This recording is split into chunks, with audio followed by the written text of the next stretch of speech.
এখানে 5টা মাছ আছে, মানে 400 গ্রাম। তো এই মাছটা আজকে আমি ঝোল করব পাতলা। এখানে তেল বসিয়ে দিয়েছি, তেলটা গরম হয়ে গেছে, একটু নুন দিয়ে দিচ্ছি। কড়াইয়ে মাছ ছেড়ে দিলাম, মাছগুলো দিয়ে দিয়েছি, ভাজা হোক। সবগুলো ভাজা হয়ে গেছে, এবার তুলে নিচ্ছি আমি। বড়ি, জিরে তেজপাতা ফোড়ন,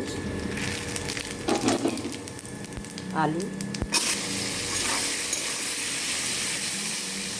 আলুগুলো ভাজা হয়ে গেছে, তুলে নিচ্ছি। পেঁয়াজ দিয়ে দিলাম,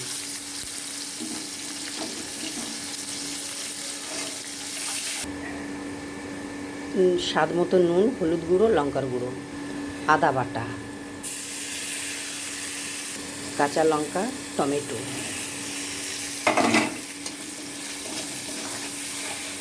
মশলাটা কষানো হয়ে গেছে, এবার আমি জল দিয়ে দেবো, আর একটু দেবো। ঝোল ফুটে গেছে, এবার মাছগুলো আর বড়ি দিয়ে দিলাম।